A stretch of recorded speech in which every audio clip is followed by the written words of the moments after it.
Theatre Center here at the Decadent Center at CUNY. My name is Frank Henstein. I'm the Executive Director and Director of Programs. And thank you for taking the time to come so shortly after the Easter break in Europe. This is still Easter Monday, which would be a day of no working. In Greece, it would be 10 days of not celebration. And so that's always when we have sometimes a little smaller house, but everybody who's here are real supporters. So we always feel this is a core family. So thank you for taking time out of your life. We need a good theater, but we also really need a good audience and that dialogue. Tonight we have a very special event. It's about Amelia Hertz, kind of forgotten, lost, and only recently rediscovered Polish playwright from the 20s and 30s. And we will hear much more about her in a minute. And we would like to thank, first of all, Jadwiga Kosicka, who is here with us, the translator of the plays in the collection. And does anybody have the book handy? You can hold it up. So yeah, here it is. This it is, and normally it's I think 20 or 25. So tonight you could get it for $10. Amelia Hertz happened to be the aunt of Jan Kot, which also he didn't know, a great, significant Polish theater, a thinker, actually one of the great in the world, and his Shakespeare books, Eating Gods, and others are really of significance. And we are truly honored to host this first reading, most probably in the Americas, perhaps ever. We don't really know. Jadwiga will tell a little bit more and also about her life. And it's a special day also for us. Daniel Gerald, who was the executive director of the Segal Center, a wonderful colleague and a great friend, and we miss him dearly. It's his birthday today.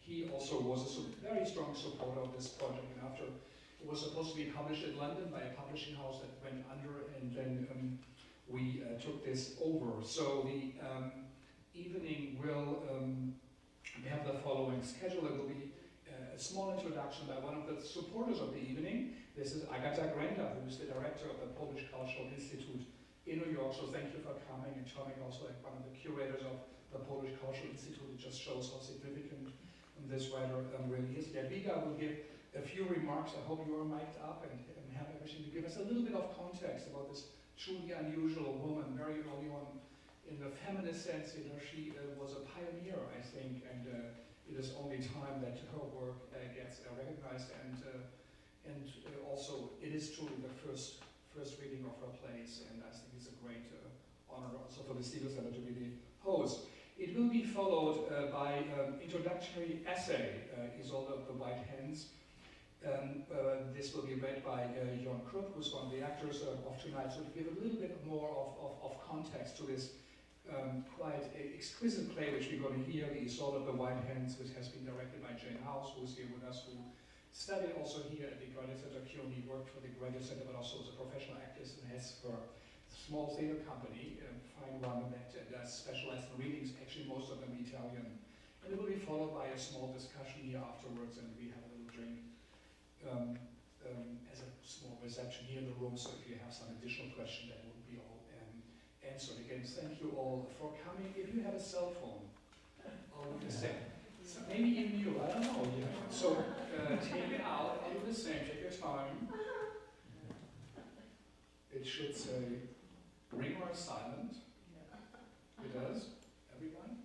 And it never rings in our, it's really true, in all of our evenings, it has never happened, so it shouldn't be this evening. And now again, a great friend, a great colleague, I think one of the great leaders of a cultural institution here in New York, and we have over 10 years worked with many, and there were one or two great ones. There was Emmanuel de Montgazon, the French Cultural Services, and Ignacio from the Spanish cultural one, but Agata is one of the 2 or 3 really great ones, and we're so happy that you're back and the help of the Polish Cultural Institute, and it's a great testimony also to the country of Poland that they have you here representing them. So thank you for coming, and here we go. Good evening, everyone. Thank you so much, Frank, for all your nice words, and I'm very happy to be back here at the Segal Theatre Center. I'm director of Polish Cultural Institute indeed, but I was here as deputy director in the years 2006 2011, where, and I also served at that time as theater curator, and we had some great events here at CUNY with Daniel Gerald, and I'm very happy to be here on his birthday today, and it's really touching for me to have, because being here, I really have him in my heart, and I would like Jadwiga to know that. About Amelia Hertz, or Hercówna, as she was called in Poland, she's one of the undiscovered treasures of Polish drama. Born in Warsaw in 1878, she was a Jewish woman living through one of the most turbulent and violent periods in Polish history. Yet her life was one of scholarly and artistic achievement.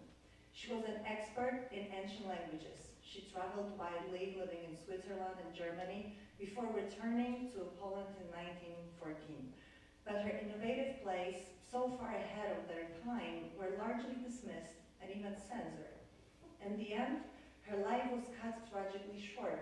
Arrested by the Gestapo in 1941, she died a year later in Nazi German prison. Hertz, in many ways, represents generations of Polish artists affected by social exclusion, political oppression, and war. Her unique voice was nearly silenced, along with so many others whose work has been passed over, forgotten, or even lost forever. For that reason, it is a tremendous achievement to be hearing her plays in English here in New York today. We are so grateful to Jadwiga Kosicka and Frank Henschke of Segal Theatre Center for helping preserve and promote her work. These plays enrich Polish culture, American culture, and world culture. We are very lucky to still have them with us. It is an honor to bring this incredible woman's work to new audiences today. Amelia Hertz has not been silenced, and we hope her voice will continue to be heard for generations to come. Thank you.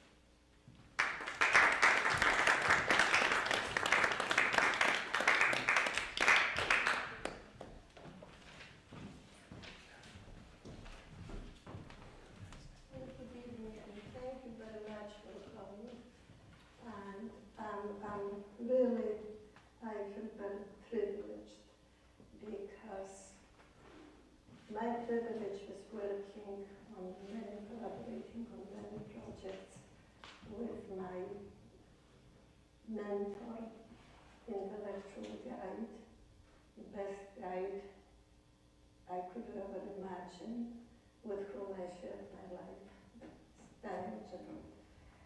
And before long, and I know he would be very happy to be here, because actually he brought me along to keep on and finish my translation that I worked on, put aside, and was in a long period. I started work on it in the 90s.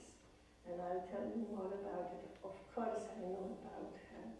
She was present in history of literature, mentioned that, yes, it was a very interesting voice, but her plays were never published, except that they appeared in very small periodicals, elite, and so I didn't know I didn't know the play myself. And we're working on various projects in the libraries, and I remember working on the Russian Silver Age and getting bored and irritated with the apocalyptic moods, with Antichrist coming, the end of the world, and so on. I looked for some diversion, and I ordered some of those literary magazines that her plays were printed, appeared in. And to my surprise, I found very, very little play, actually dramatic miniature, very refreshing, very unusual. So I started a little, because that was about the reading of her play would be Isolde of the White Hands.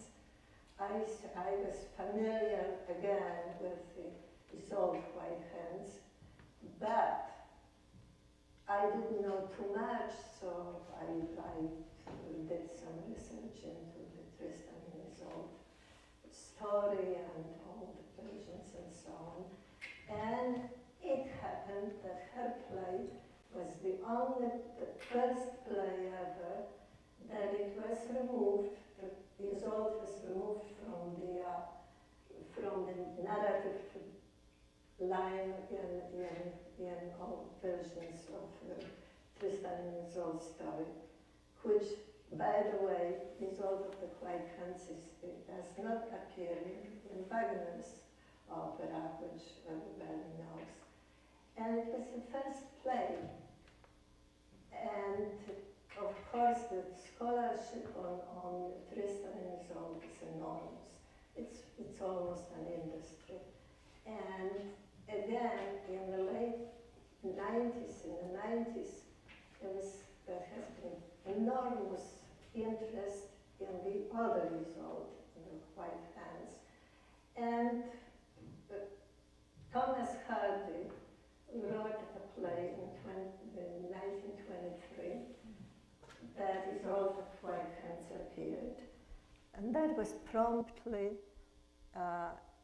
made into an opera by William Botton, a British composer, and it met with enormous enthusiasm and so on. And then I thought, okay, here you have, and that was Amelia Hertz actually did the play, wrote the play 20 years before Thomas Hardy. And so I thought that at least justifying that Hertz will have a niche in Tristan and Isolde scholarship. Anyhow, what I'm going to say now, it will be sounding like a sales pitch, but it isn't. When you undertake any project on people that are absolutely not known, out of mainstream, it's always, whom do I address your work to? What is a possible readership? It's going to have any future? It's going to arouse any interest? So let me tell a little about myself and why I did that. So I began so-called my career as a translator in the late 80s, working with a variety of forms, letters, essays, fiction, and drama. And although I have been very eclectic in my taste, from the start my interest has centered on two topics: Polish literature of exile by the uprooted and culturally displaced people, and early 20th century Polish women writers who have been neglected, forgotten, and on the margin. And since I am and always been less interested in the new, but more in what is forgotten, so it fits me very nicely. And at a time now when there is such an enormous and lively industry into reclaiming unjustly forgotten women writers, Amelia Hertz is certainly one of them. And I'm glad to have an opportunity to introduce Hertz to you tonight. And then a justification. Hertz is a rediscovery on several counts. First, as a playwright who developed a new kind of drama that united the fin de siècle themes and sensibility with intellectual rigor, toughness of mind, and a historian's search for accuracy. But whether dealing with historical or legendary subject, Hertz in her dramas always explores the dark side of the human condition. A generation before Artaud, she created a theater of cruelty, violence, and death set in decadent periods of history that contains a strong existential theme. In the first decade of the 20th century, the modernist period, or if you want to, neo-romanticism, filled with various isms,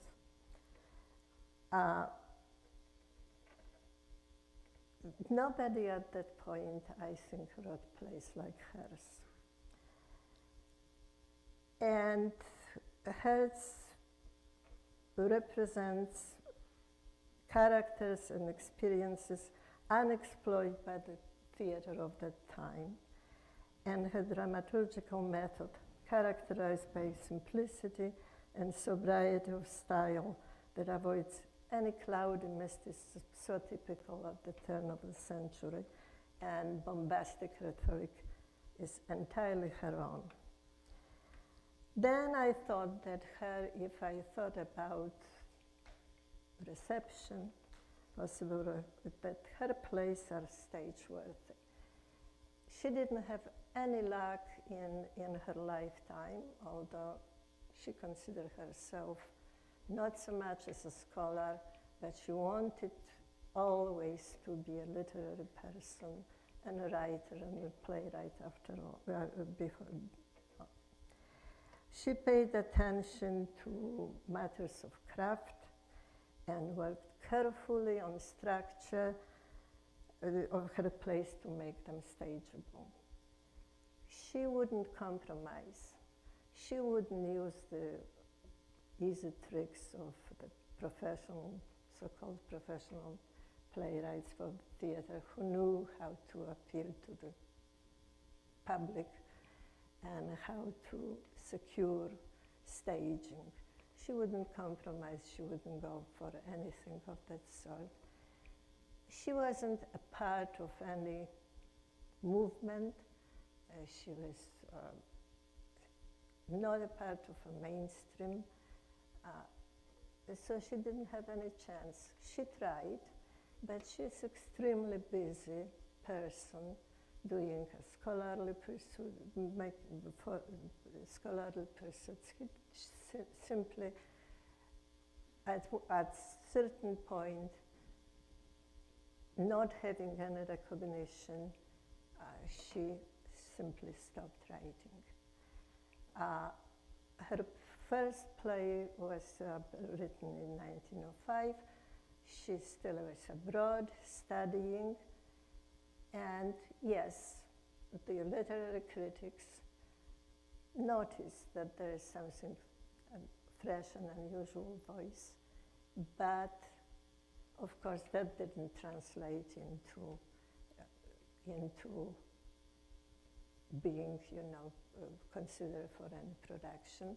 She would have to have access to theater circuit, people who were responsible. She didn't have any of that. And the plays, I thought, Hertz's plays are generally accessible to Western readers and spectators.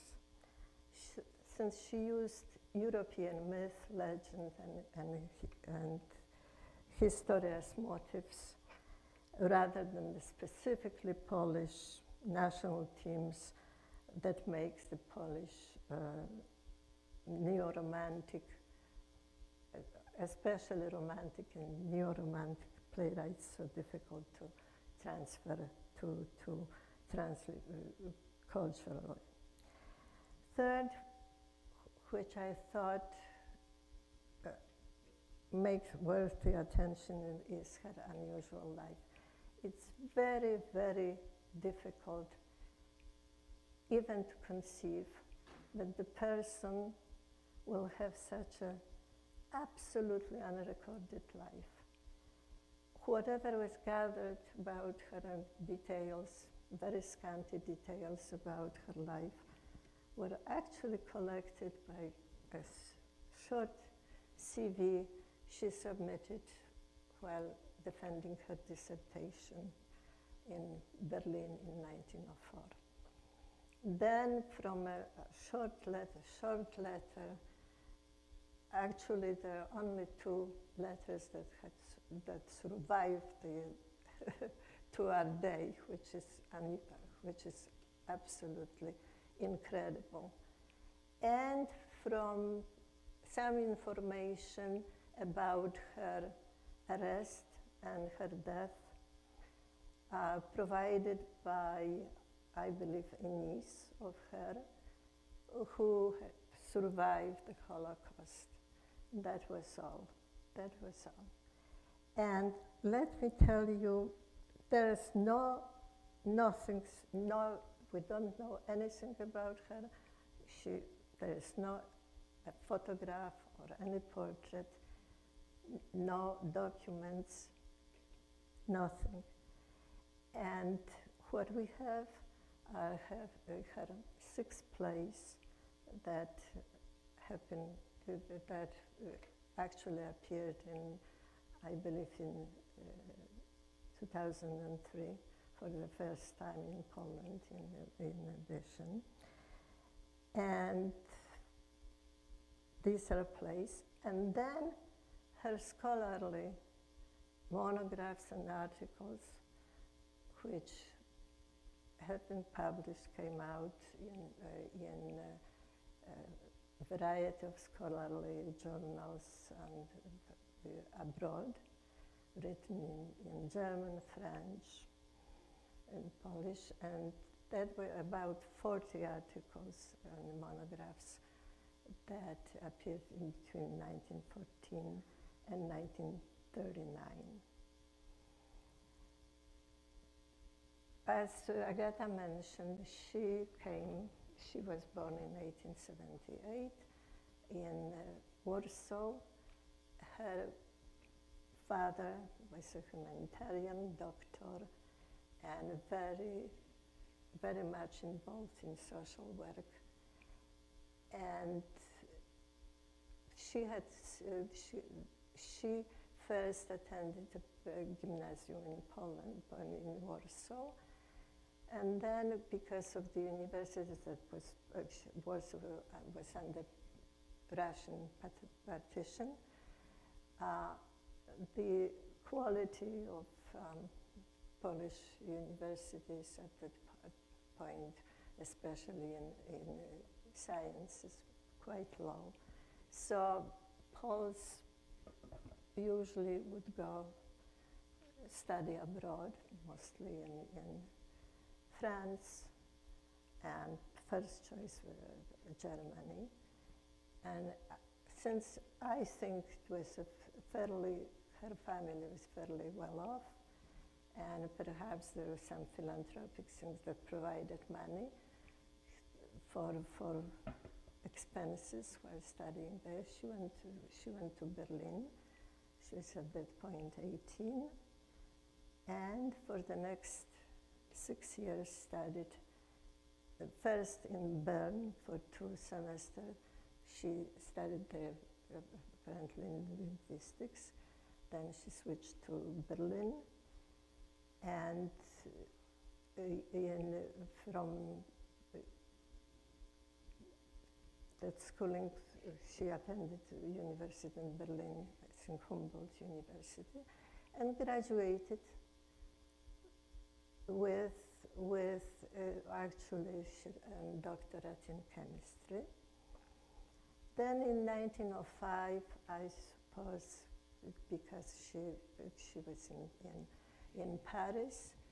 Then in 1908, she again went back to Germany and studied in Germany archaeology, Assyriology, Egyptology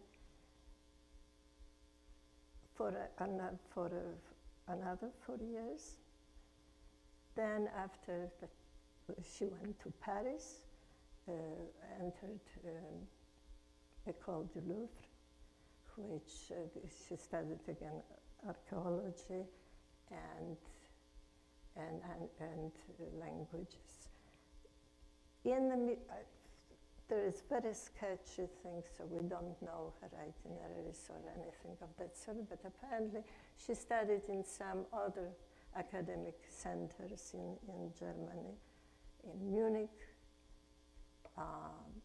Leipzig. So it's very baffling because, of course, Berlin and Paris were really capital. Whatever happened at that point, it was Berlin and Paris. We don't know. I think, or her archives or anything, the whole family perished during the war, in the Holocaust. Perhaps, Warsaw was absolutely, as we know, wiped out of the map, completely destroyed in 1944. She, perhaps, everything just either perished in the fires or, so there is nothing. So you really can't know what happened, what were her readings, whether she attended any theater, what happened that she decided to become, a playwright, whether she, in Paris, there was very lively Polish cultural life, many small theaters, whether she attempted to do. Jewish, for example, there are no any records, any correspondence. Perhaps there is somewhere in the institution, in the university that she worked in, and we simply don't know. Anyhow, she wrote plays between 1905 and 1911. She, from time to time, she could back to Poland, and because that's why her plays appeared here and there was a quite favorable reception on the part of the critics. So she may have tried, to interest them, so wasn't leading her anywhere, so she had given up. And of course, when the war broke out, she came back to Poland, apparently, for good, and started to teach in schools, first German languages. Then when Poland regained independence in 1918, and the situation has changed for the better, for women, for Jews, she decided that perhaps that's what I'm reading, that's enough. She's going to devote her time and all the energies to her scholarly pursuit and to teaching and to popularizing. So she taught at various schools. She got interested in children's literature. It was easier for people at that point she didn't have to deal with theatrical world or anything of that sort. So she wrote a lot of small play for children and short stories and novellas, and that appeared in periodicals and magazines, but for children targeted children. Then, of course, that was then she worked as a teacher in one of the so-called flying universities. That was actually a private enterprise called Wolna Wszechnica Polska, which is a free Polish university. A private institution, but with an excellent faculty in sciences, in social sciences and humanities. And she taught there from 1930 to the war, to the outbreak of the war, teaching history of writing, archeology, and about ancient civilization. This free university actually went underground when the war broke out. And apparently she continued to teach. And we don't know what happened because actually she was arrested, apparently transferred to ghetto, whether she was transferred, whether it was forced transfer or she went there voluntarily because apparently her sister is older there. She got arrested by the Gestapo, moved to Pawiak, notorious Pawiak Prison, which was a sort of halfway camp between various concentration camps. The inmates were transferred then to Auschwitz or other camps, or just simply exterminated right in there. So during the war, about 100,000 people got through the Pawiak. 60,000 were transferred to camps, and 37,000 liquidated one way or another. And that's how she perished. I have to mention also that she had some recognition now and then because of her, she became an active member of the Polish Oriental Society, which was a very significant distinction. And there was an attempt to reintroduce her to the theatrical establishment by an eminent Polish critic, Czechowski, who in an article entitled Unknown Dramatic Poetess,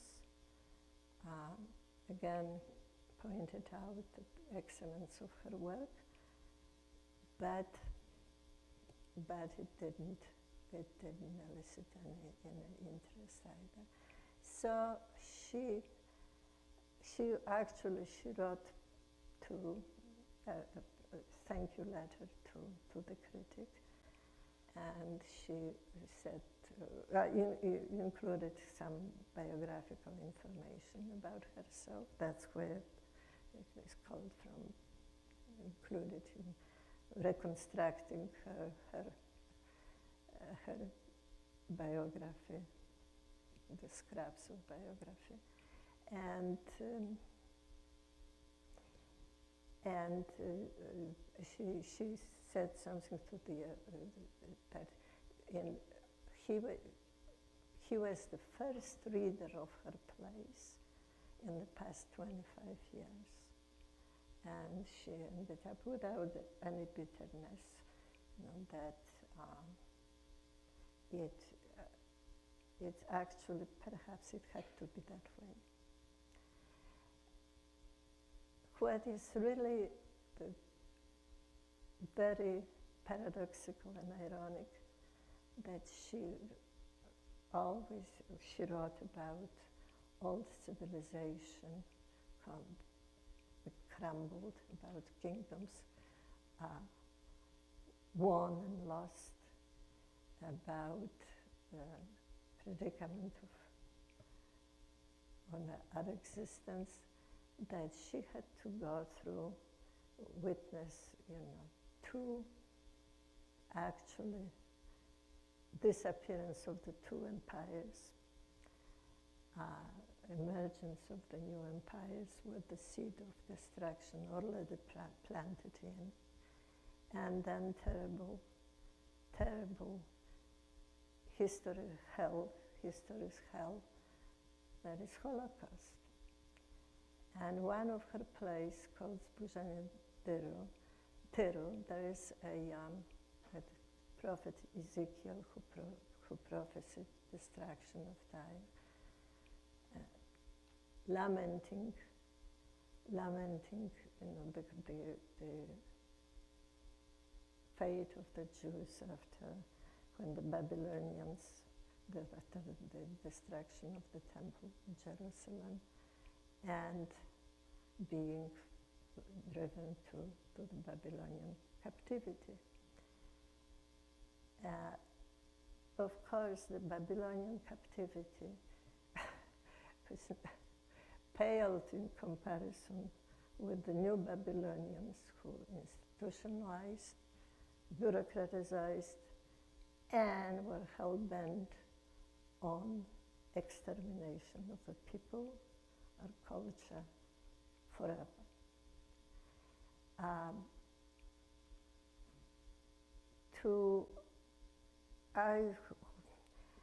There is no time, to talk more about her. I'll be happy to answer any questions you may have after the reading. I provided a small introduction. If it sounded like a sales pitch, I would, if it's a sales pitch, it's a gentle pitch, just to get book and read it, and without too much ado. Again, I thank you, and let's go to the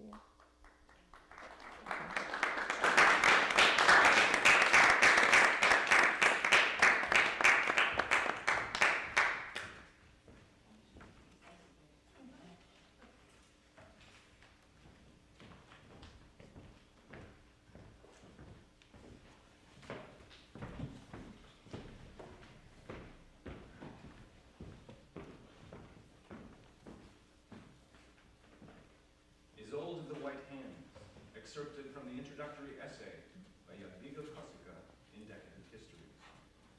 Hertz's first play, Isolde of the White Hands, offers an unusual perspective on the well-known medieval Celtic legend of Tristan and Isolde. These Tristan stories were first transmitted by oral tradition and then appeared in a variety of written versions in French, English, and German in the 12th century. Hertz has chosen the second Isolde, Tristan's wife, as the heroine of her drama, not Isolde the Fair, Tristan's paramour. In the legend, Isolde of the White Hands is portrayed as a victim married to a husband who cannot love her. Initially unaware of the cause of her rejection, she suffers in silence and is sadly resigned to her fate until she learns of her rival, Isolde the Fair. Then she strikes back in a fit of jealousy, bringing about the tragic death of the ill-fated lovers. Hertz extends the action beyond the traditional ending and creates a drama focused on Isolde of the White Hands, Tristan's widow, who is living on as the powerful, independent-minded mistress of her castle. The legend of Tristan and his paramour Isolde the Fair enjoyed considerable popularity in the second half of the 19th century thanks to Richard Wagner's 1865 music drama Tristan and Isolde, and to the poetic versions in England by Matthew Arnold, Alfred Lord Tennyson, and Algernon Swinburne. and at the turn of the century, a popular composite reconstruction of the entire legend in modern French prose proved highly influential and was translated into many languages. In the early years of the 20th century, dozens of poems, novels, and poetic verse dramas were written on the subject by women as well as men in England, America, France, and Germany. A few of these authors made Isolde of the White Hands the chief character. She is the heroine of Lesya Ukrainka's 1912 poem Isolde of the White Hands, of Marie Itzerot's 1916 play Die Weiße Hand, and of Thomas Hardy's 1923 drama The Famous Tragedy of the Queen of Cornwall. And she appears in Jean Cocteau's 1943 film L'Éternel Retour. But Hertz's 1905 version was the first play on the subject, and the only work to explore the perverse psychic disorder of the aggrieved heroine and her ambiguous retributive justice. Hertz treats the story from the point of view of Isolde of the White Hands, and she was the first to give the legend a distinctly modernist and revisionist interpretation that challenges the high-flown poetic tradition. Her drama takes place some years after the purported death of Tristan. In her description of the stage scenery, the playwright immediately establishes the Gothic atmosphere of Isolde's castle. The stage shows a great hall draped in black. A suit of armor belonging to Tristan stands at the entrance, a skull embossed on the helmet, and a battle axe attached to the right glove. The action begins in a scene between the bishop and Lord Cape, Isolde's brother.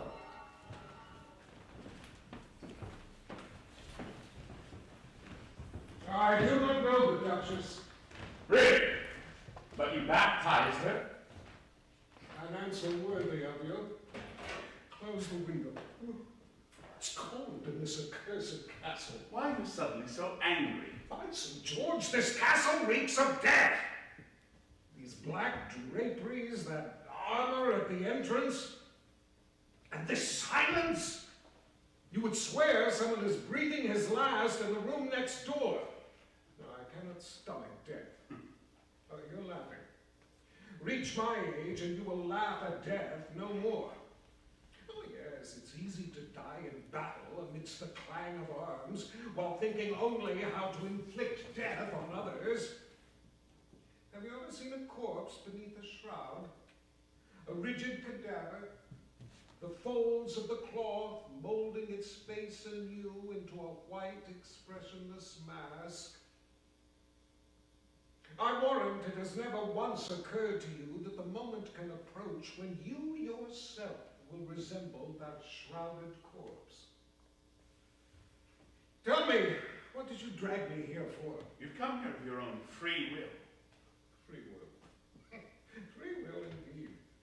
I had one groom with me, armed with a stick, to your 5 knights in full armor, and you call that free will? What are your squabbles and brawls to me? You seek the aid of Roger of Parmeny in your plundering and rape, and I am supposed to persuade your sister to remarry him? That is not a task fit for a dignitary of the church.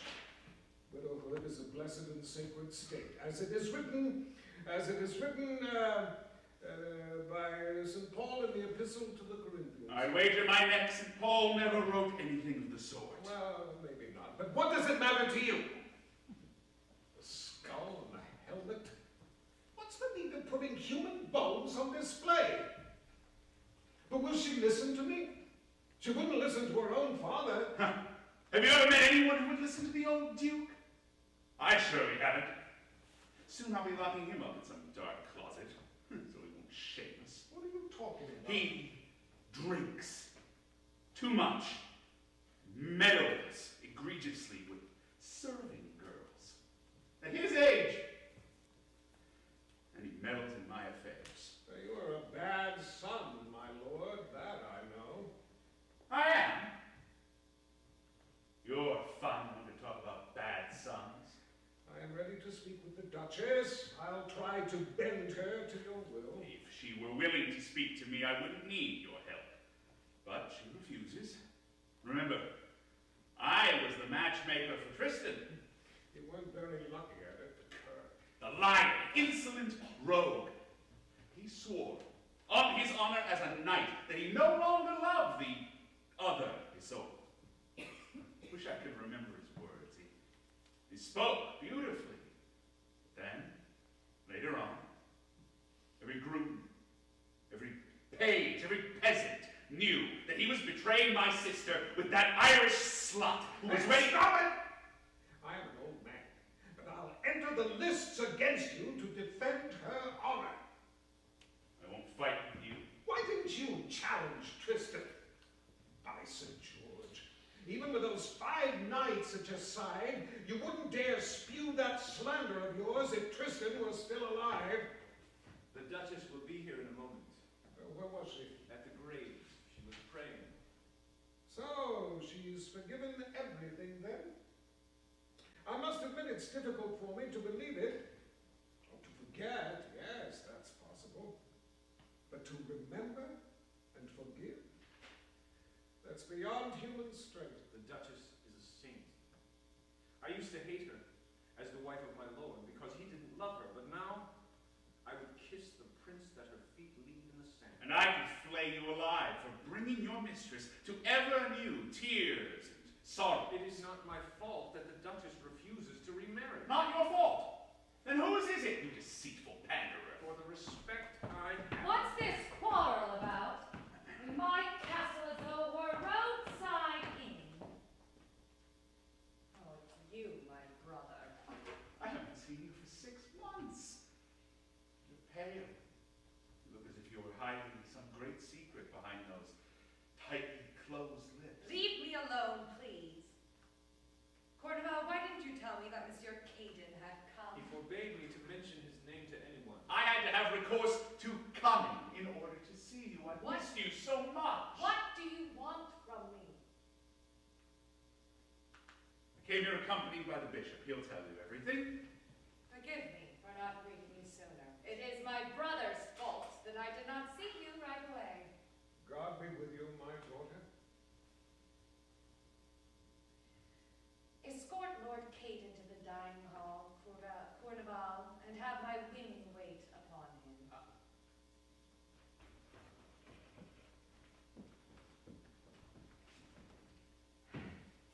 At last. What do you wish of me? I am completely at your service. I have come on the orders of your father. I see. You can undoubtedly guess what I want of you. Your father wants you to marry Roger of Parmeny. I see. I do not approve of widows remarrying. Widowhood is a blessed and sacred state. But your old father, the Duke, needs tender care and love. If you were to marry Roger, your father would have in you and your husband support and defense against his enemies. You know your brother well enough, I think, to know that he, above all... Let me open the window. It's stifling in here. Do as you please. You are alone and childless. That is all right while you are still young. But how will you go on living once your hair turns gray? A lonely old age is old age twice over, Isolde. Who will hold your hand when your last hour is struck? Your servants? They will run away as soon as the power to order them about fails you. And there will be no one to close your eyes when you breathe your last. You'll go through life like a shadow without leaving behind you the slightest memories. There will be no one to pray for you, no one to order a mass to be said for your soul. And who knows how many more years you will have to make atonement in purgatory. And what if I go to hell? If I did not know that you were Lord Caden's sister, I would know it by that godless joke. Forgive me. I have said what was on my mind. And you must pardon me again. I've not seen any people for such a long time, I've forgotten how to receive and entertain a guest like you, I must say. Never mind about that. All I want from you is a clear answer. Will you marry Roger of Parmeny? No. Think it over carefully. desire you as a wife? As long as the castles and the lands I inherited from my mother are in One my... would think that you were mourning the most faithful and excellent of husbands. Every trouvère sings of the love of Tristan of Lyonesse for the Queen of Cornwall. And yet you remain faithful to him even after his death? Now that Tristan was the most beautiful and valiant of knights, but he wronged you. He wronged me. So you feel it yourself? He wronged me. Why did he come and make me love him? Before I met him, there was not a human being, not a flower, not a song, not a moment of the day that did not have some portion of my love. But afterwards, I loved only him. And everything else was nothing to me. And I was nothing without him. Even after his death, you can't forget him. But he was my life and soul. For years I sat here by that window, looking out on the highway leading to the north.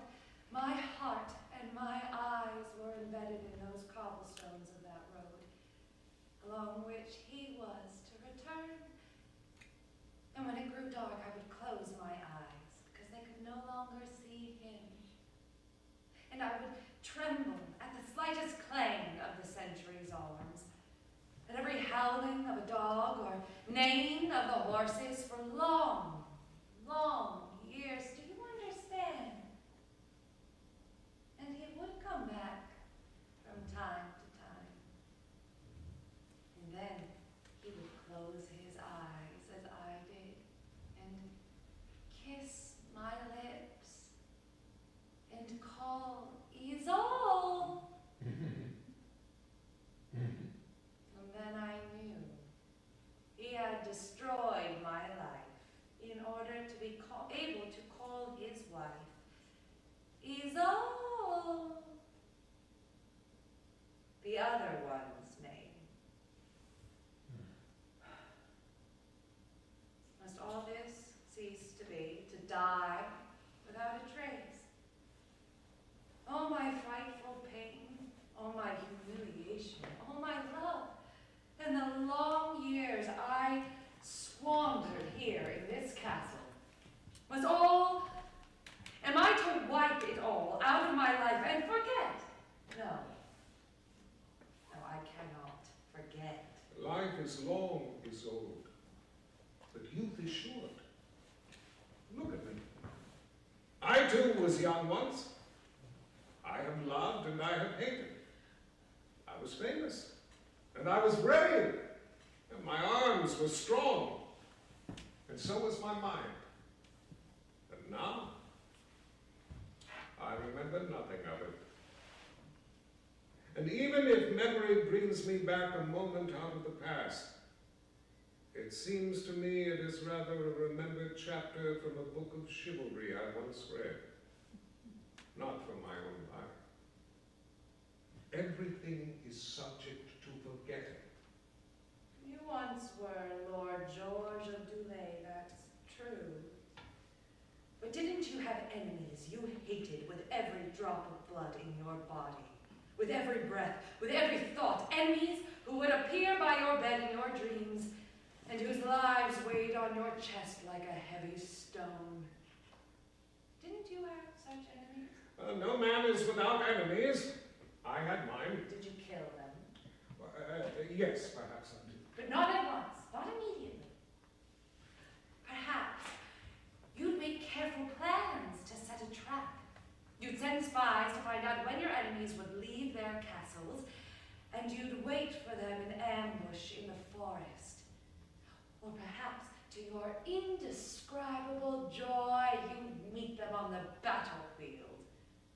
You'd recognize them not by their colors and their armor, but by the beating of your heart. Did you slay them right then and there? Or did you prolong their agony? I was a great sinner, but you are not entitled to remind me of my sins.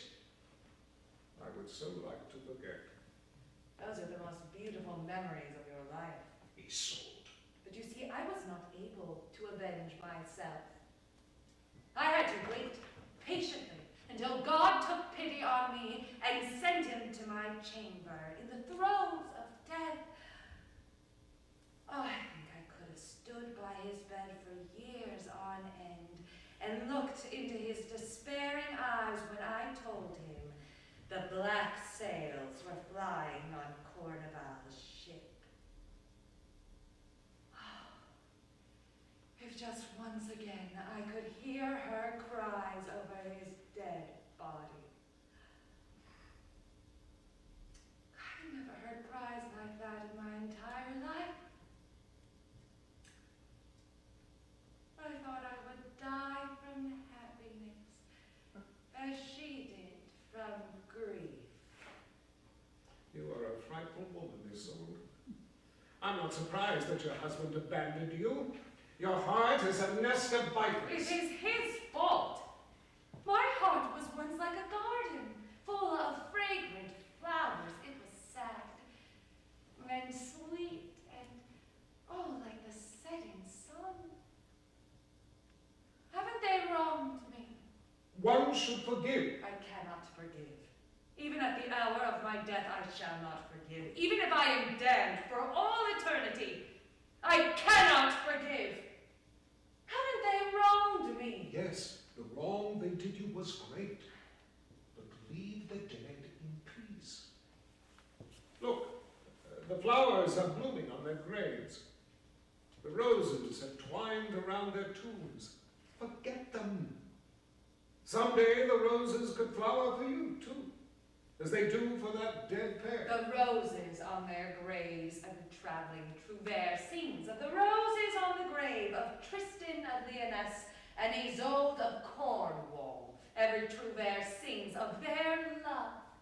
But I swear, had they not died, no one would sing of Tristan and the Queen of Cornwall, but only of the revenge of Isolde of the White Hands, of my revenge. Even if you had killed them with your own hand, even if you had murdered them, inflicting upon them tortures so terrible that no one until then had ever dared use them, they would be dead by now anyway, and your revenge could only sate itself on their graves.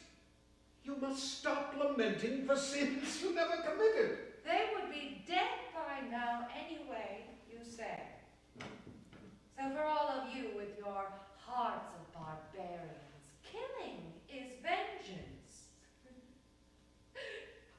Exterminate the enemy. Ha! Oh no, let him live and suffer.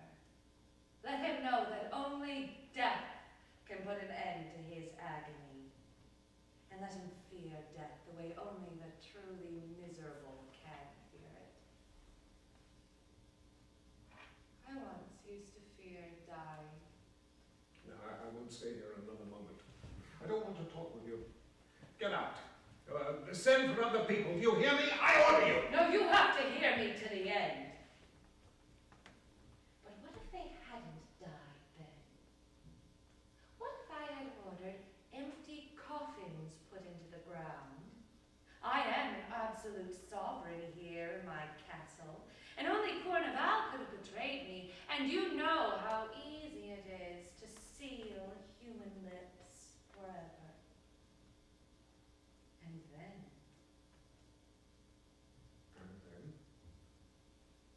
have you ever seen the dungeons beneath this castle?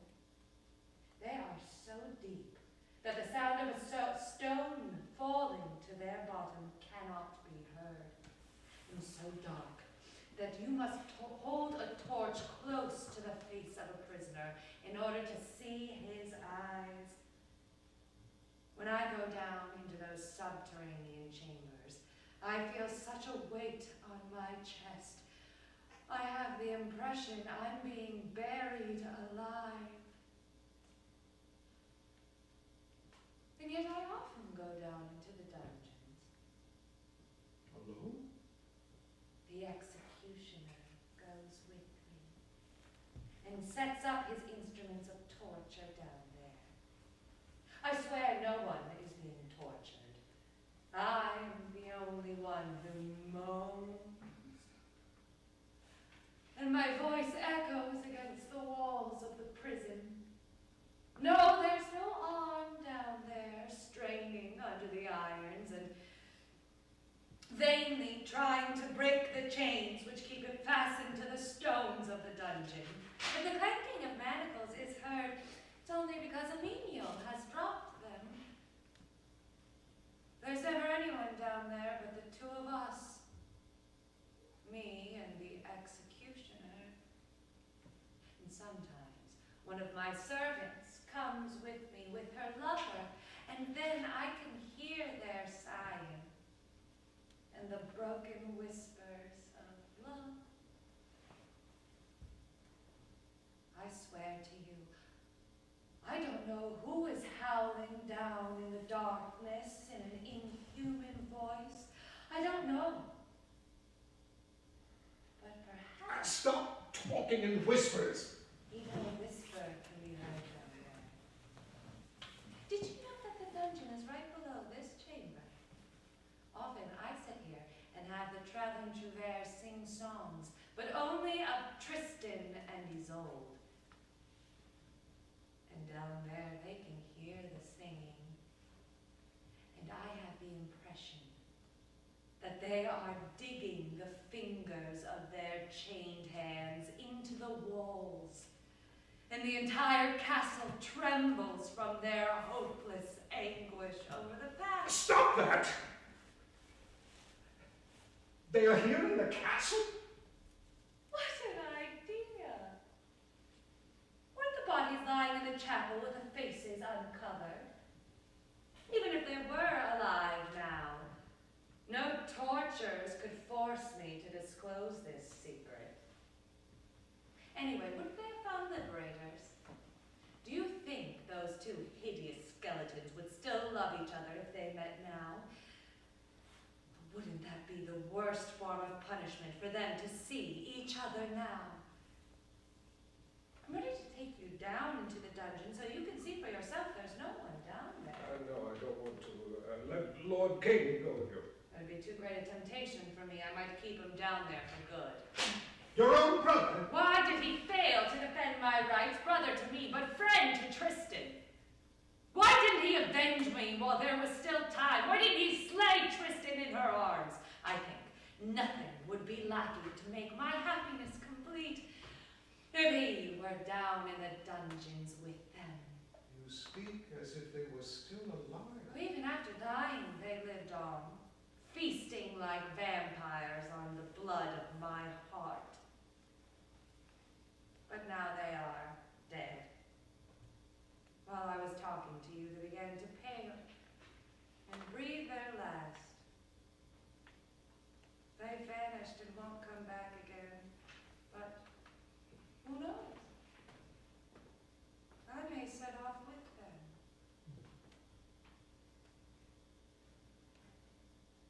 Pray let me retire. I cannot stay any longer. Go away. Isolde leaves. While passing by Tristan's armor, she leans against it. The battle axe becomes detached and falls to the floor. They are here in the castle! What an idea. Wasn't it Corneval who welcomed you on the drawbridge? If Corneval is alive, his lord could not possibly be in the dungeons of my castle. Oh, that's true. I forgot about him. And as for Corneval, you know you were right when you said old age is a time of forgetting. Despite all the despair he felt, Corneval would have forgotten Tristan and even grown accustomed to the sight of the skull on his helmet. But I am constantly with Corneval, and every day my words tear open the wound in his bleeding heart. Every day I remind him of his lord, and crying myself, I watch the tears streaming down his wrinkled old face. and the immense, helpless despair filling his eyes. And my heart overflows with joy.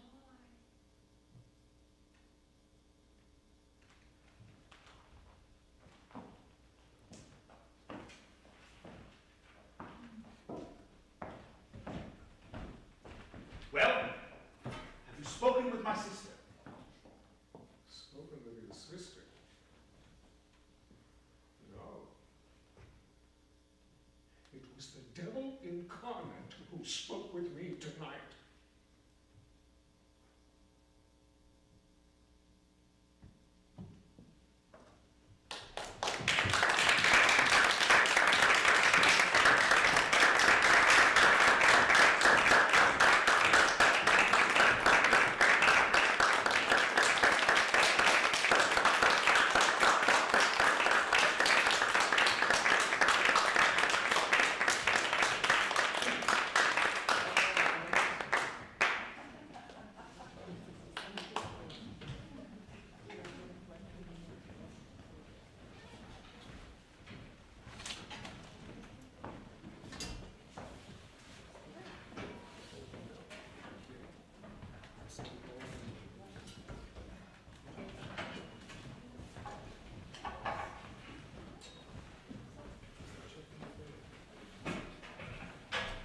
Thank you all so much. Thank you for staying, and we're going to have a little discussion again.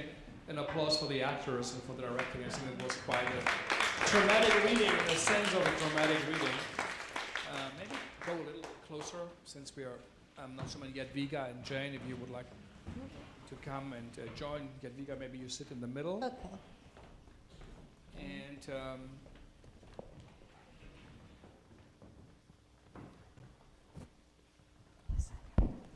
so, first of all, Jadwiga, how does it feel like listening?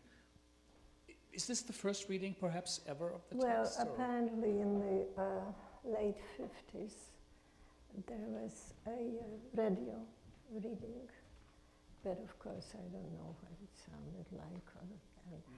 And yes, I think it's the first reading, because in Poland, you see Hertz's plays are treated as literary, not theater piece.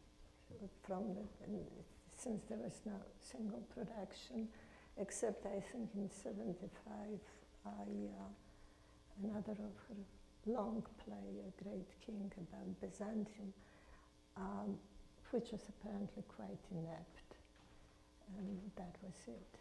And so I was just very, very curious how it will sound, because I tried to think when I was translating to hear it, whether it would be effective or not.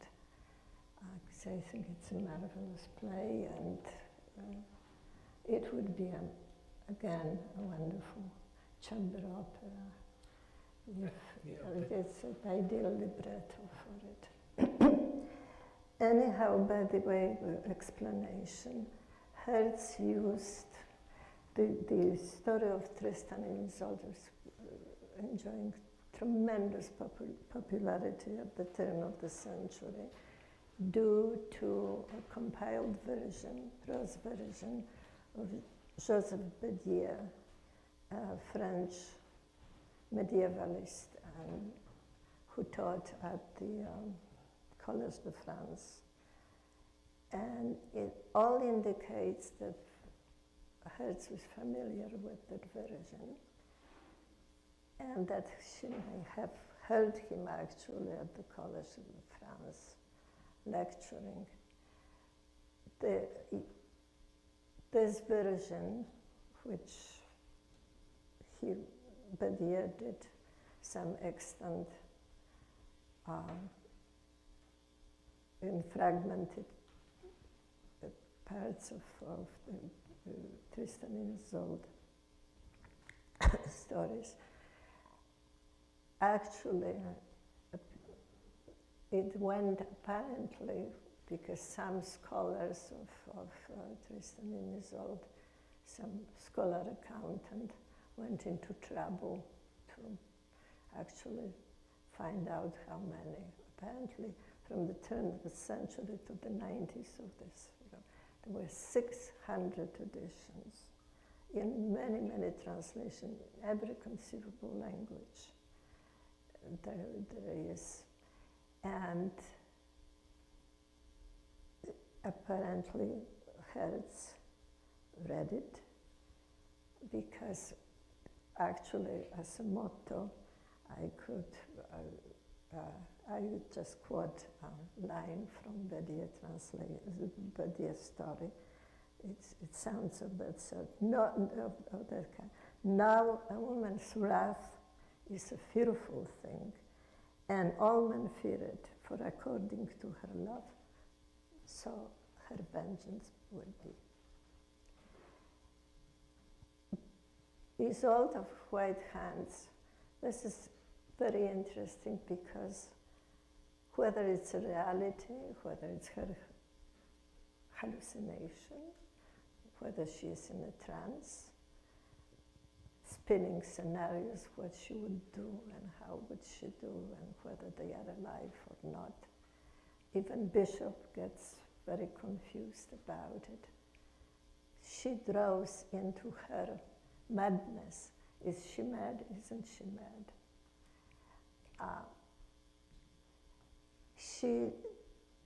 Her revenge and her vengeance was so much more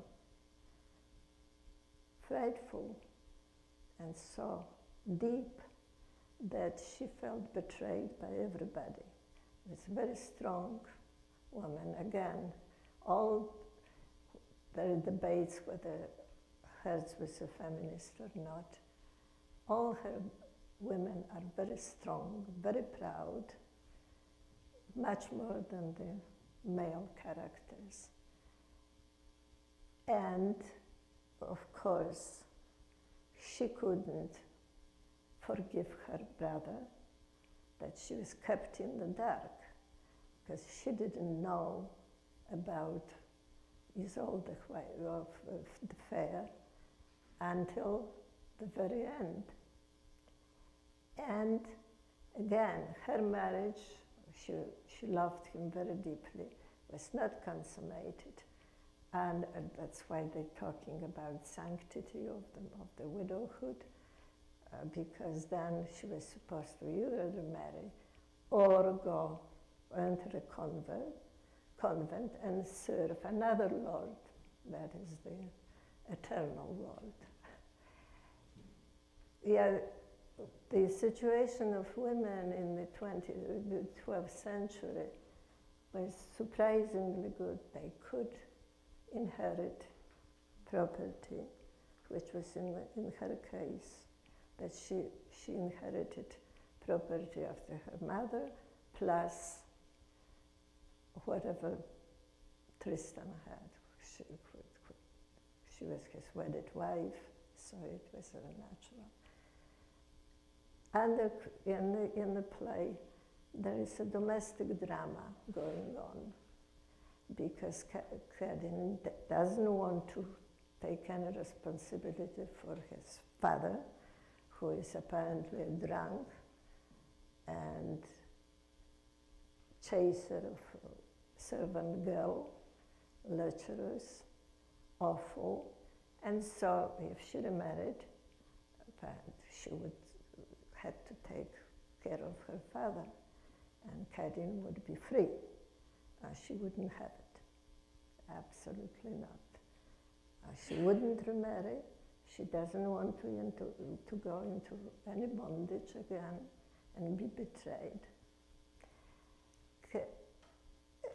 Again, she accuses Cadin that he didn't revenge her, that he didn't tell her that about the other Isolde. And there is a beautiful line, very poetic in Badia version, that she is actually with Cadin, Isolde with the white hands. They are fording some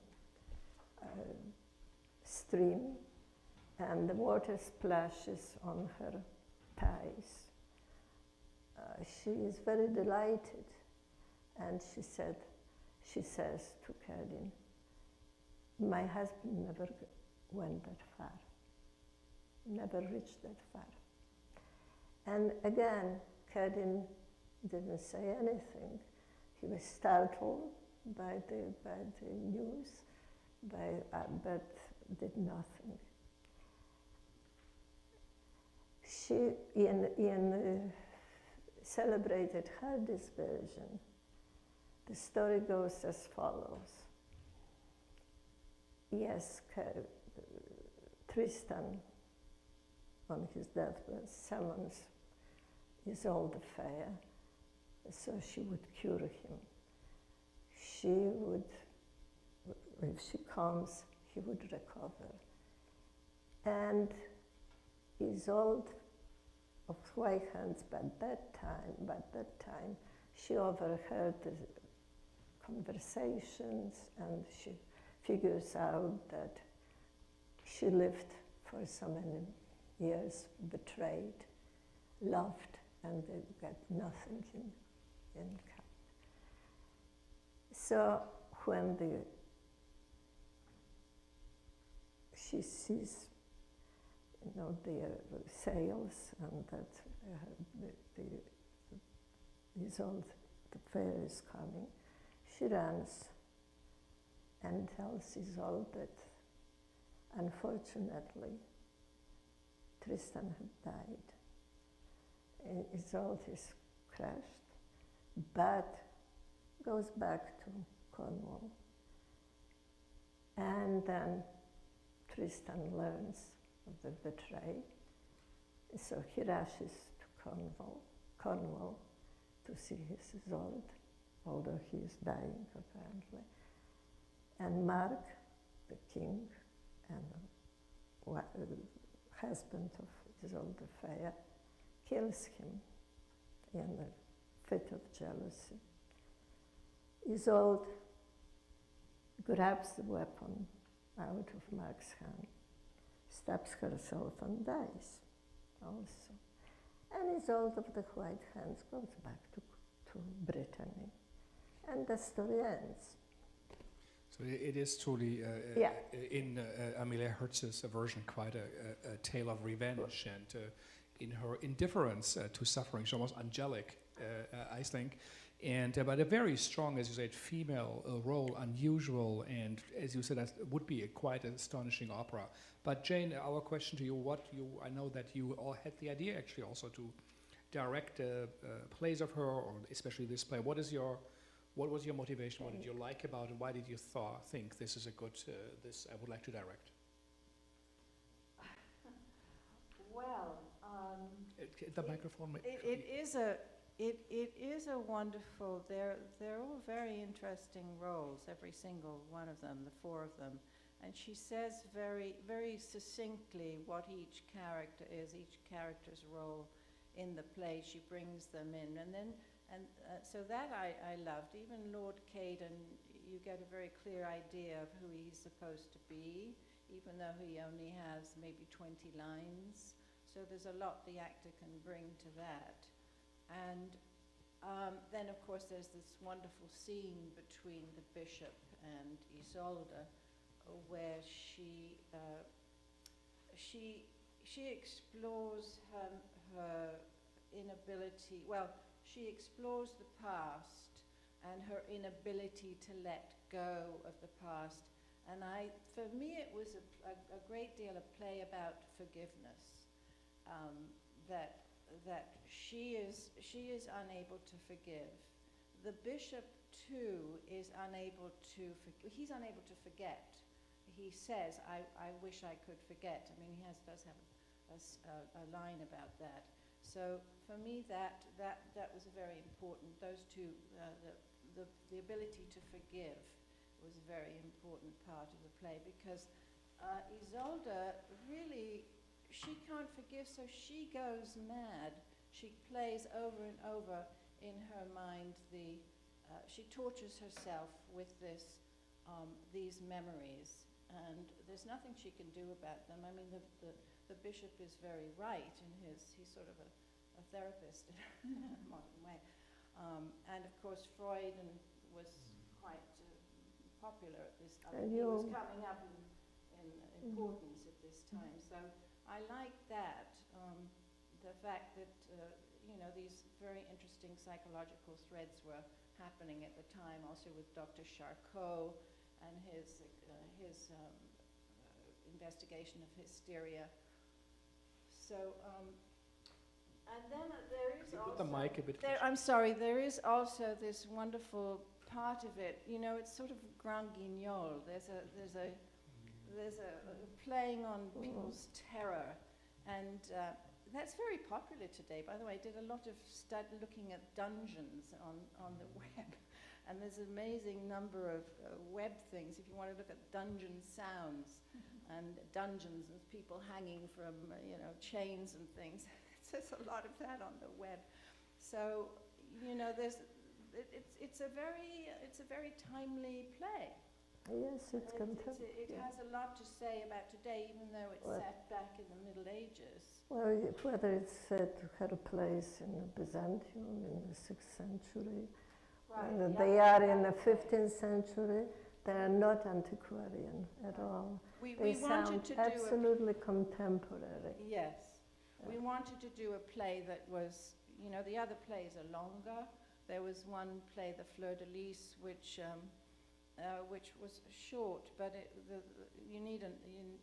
one of the characters in it is an 8-year-old girl, so that would have been a little bit difficult to manage.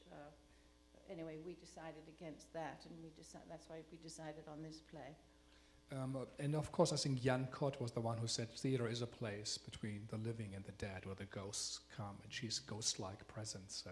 Whether she is, she exists or not, like in a Beckett play where, in footfalls, where is she alive, is she not? Are these people alive, are they not?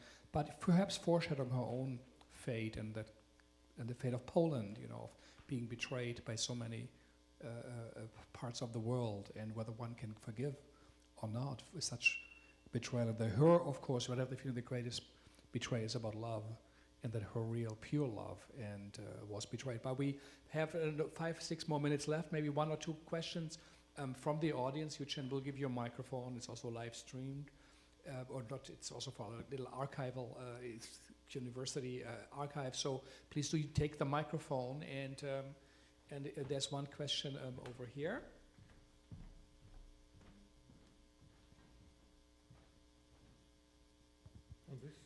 Well, it's splendid work, but I'm familiar, I guess most people are with the versions, I think Chrétien de Troyes, and then Joseph Bédier, and the translation of Edward Arlington Robinson. But this one is, I was wondering if is it contemporary with that Bédier, or is it come after Bédier?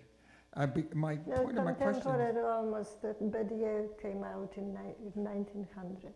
Also, and the Robinson translation, I think the Edward Arlington Robinson, he's a Frenchman. French, yes. Yeah, so I think Robinson translated it for the American audience, Edward Arlington Robinson. Oh, yes, but there was immediately in 1903 translation by Hilaire. Well, maybe I'm wrong about Robinson. No, so he might, but I don't want, it's not about literary history, but yes. But this play astonishes me by the cruelty of her version. Yes. Well, because in all the other versions, and I believe with Chrétien de Troyes, and then of course Wagner, and then Bédier version, which I kind of grew up with. The tragedy is compensated for by the aestheticism, let's say in Wagner. But this is so stark, it's like a forerunner of, let's say, Artaud's play about the Cenci. Oh, yes, yeah, that's exactly, so this is really hot stuff. That is I loved it, but it is something special. It is sort of like deconstructing Tristan through Freud and yes, Marquis and de Jung Sade. and so, yes, and the interesting thing is that actually in the old version, Isolde of White Hands just informs Tristan that the sails are black, and he dies, and she doesn't have any line spoken, actually. So she, Hertz actually takes her as a true heroine, because she said, okay,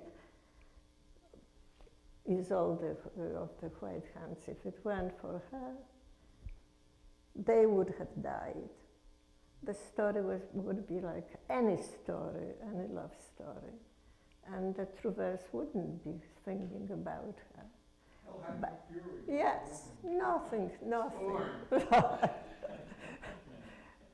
Thank you. Thank you. Another comment or over there?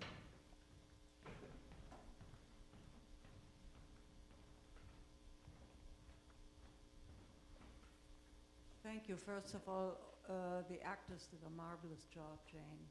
Really, really. Yes, they did. The flavor was absolutely there. But I found something very interesting in the psyche of the woman. When she says, before she knew Tristan, she loved everything. The love of the child of life, or of the young woman of life, all the life that's around her. And then this man enters her life, and he sort of sucks up everything, only then to be betrayed. So her recognition of the before and after, and this absolute betrayal is stunning in this play, in its kind of a logic that she exposes here. She exposes really that sense which I'm sure would horrify many men, but that is very deep inside, that the ultimate betrayal is not so much that she's betrayed, that this man goes off with somebody else, but that it is also a betrayal of her very being. Yes. Yes, I understand. I think that's a very good point. Thank you. Yes, it is a very good point. She is a living corpse. Everything, every emotion is killed in her except vengeance. She says she enjoys seeing Carnival suffering. It fills her with joy, because she's not, she just wants absolutely revenge for her life destroyed. That's it. Maybe one more comment, or yeah, over there.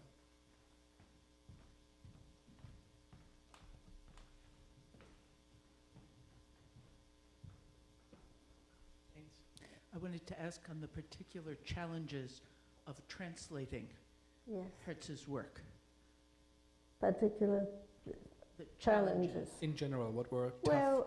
What were you wrestling with? Well, I think that unlike many turn of the century pieces, her are very tight, very logical.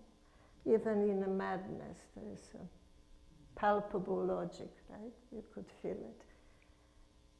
It's a simplicity. She is very, economy of her plays is just admirable. You really, they are constructed without, I think, any fault whatsoever. There is no unneeded word. And so the challenge is to actually hear it, how it would sound on stage. So you have to read it aloud or whatever, yes. But, well, yes, with some there to keep, because her research and her knowledge about, just incredible erudition. She she wrote a play about 18th century England with all the details absolutely impeccable. For example, she makes a distinction. She doesn't use troubadour. She uses trouvère. And of course you find out that troubadours were in the south of France. This is Brittany, and there were trouvères. And the trouvères were more sophisticated, perhaps, and with the better musically trained and so on. So it's trouvère. So she did, you have to check everything. And I read, of course, I followed all her possible sources, what she could have read, and what she used, and to be as exact and as true as she was to the epoch that she was describing. And that is true about everything. Of course, I can talk about, I could with the Byzantium, that's my bad. Byzantium, but again, which I did research when translating about Gilles, she used actual sources. It was, again, a very big craze about Gilles. It was a story about serial murderer and so on. So she used, there would appear transcripts, actually, of the Gilles trial. And she used that. And some extensive reading of the contemporary writing and scholarship on the 15th century. So you have to be very careful, because you have to be actually respect her. You have to follow and not to be unfaithful, because I could feel that it would be revenge too. She might yes. put you in the dungeon. Yeah. Oh yes. Yeah. So I would say it is truly. I think it was a truly respectful and great translation. I think her spirit was shining through her idea, and this idea of a deconstruction, which we said earlier. I think now we know Wicked, where you take a story apart and look at it from another side. But for her to do that so early on and creating someone unsympathetic, but who we can somehow relate to more, than yes. to the lovers, that is quite an achievement. We are close to the end of the evening. We're actually already a little bit over time. Jadwiga and Jane will be here a little bit longer. And so stay with us for a glass of wine for the Isolde of the White Hand. Again, it's a great honor, even so we are very few. But what does a few mean? The last episode of Friends was watched by 25 million people. And if we had here 10 or 100 or 1,000, what is it? Really, I just think we really honored a great writer whose work is now still in the dark and brought it into light. And it's a great achievement. And we would like to thank Jadwiga for doing this as parts of her life's work, as she said. So our highest respect for what you did, and I think this will be an inspiring evening. And my guess is we have not heard the last of Amelia Hertz, and things will come. And I'm sure one composer, one of those days, will put it into a work where it will have a form, and put some hot water into that beautiful tea that she put together. So thank you all, and yes, maybe a last. Amazing thing about her plays is that they are absolutely open to a myriad of possible interpretation. So it's absolutely amazing. Thank you all, and thank you for coming. Thank you for staying. Thank you.